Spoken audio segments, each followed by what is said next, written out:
Hello, everyone. Welcome to Rise Up Voices from the Front Lines. This is a Rise Up Phoenix Women episode titled The Armor That We Weren't Meant to Wear, The Cost of Hyper Independence. And I'm your host, Krista Fee. Today might seem harsh, and for some of you, it may be triggering. We are shamelessly going to go headlong into the places most people don't want to go. We're going to stop playing safe with surface solutions. We're daring to name the real layers that keep so many of us locked behind walls that were never meant to define us.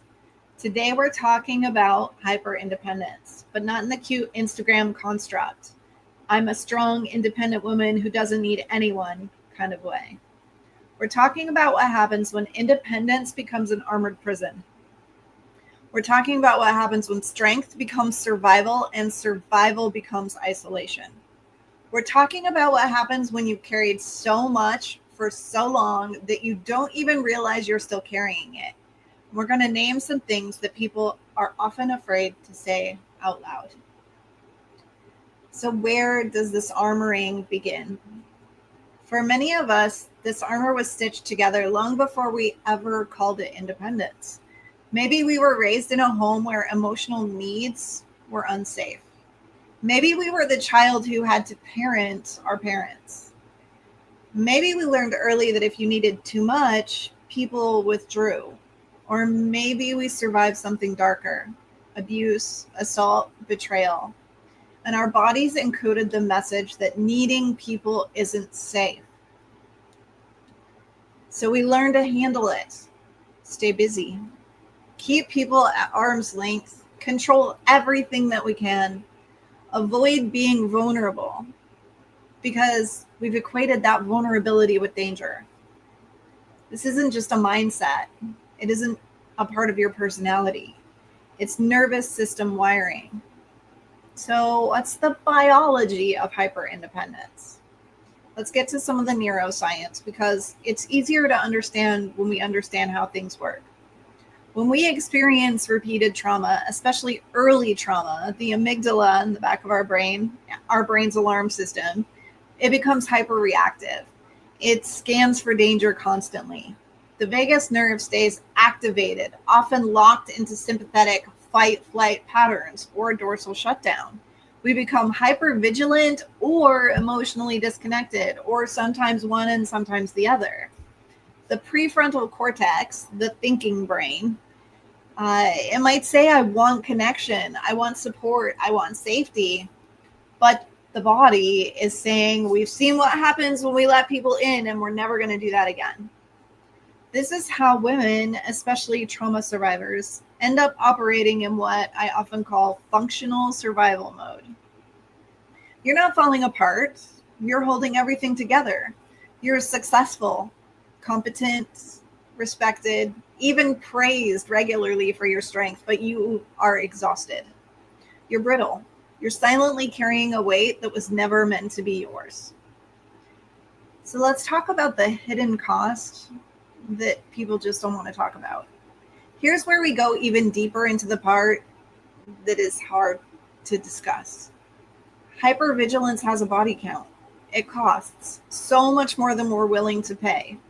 It simply happens outside the parameters of our consciousness, and by not choosing, we're choosing misery.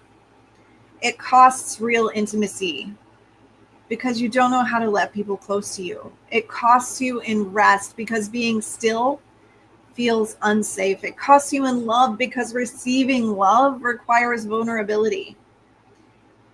It costs you in parenting patterns because your model to your kids that needing others is weak. You pass that down. It costs you in health because chronic hypervigilance burns out your adrenals, disrupts hormones, and destroys your sleep. Romantic relationships, you're unconsciously drawn to emotionally unavailable partners, not because you're broken, but because your nervous system equates distance with safety.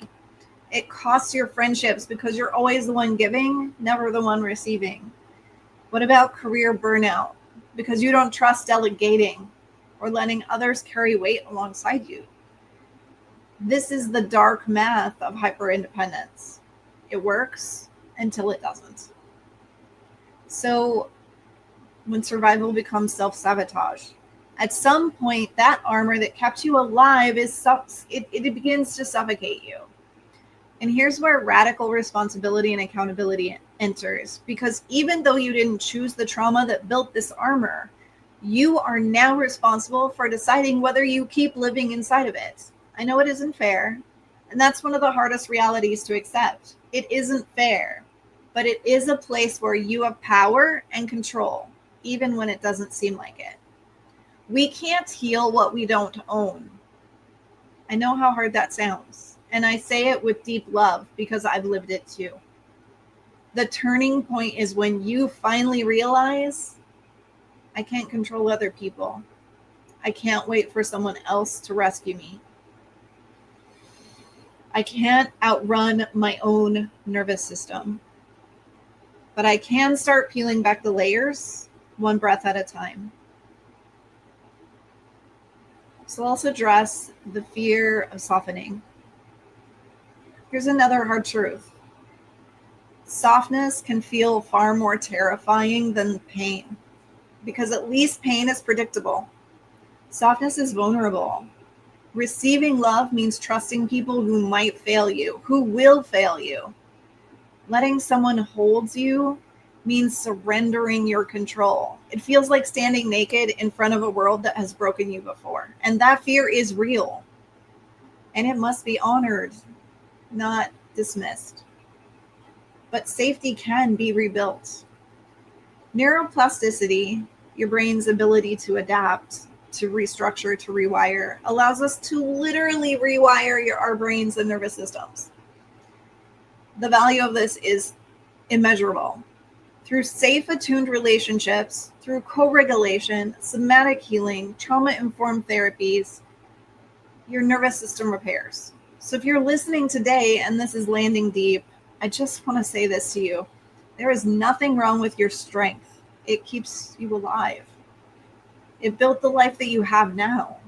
But just because it kept you alive doesn't mean it's meant to keep leading you. There is a softer strength waiting for you, a strength that receives, a strength that rests, a strength that allows safe people to stand beside you.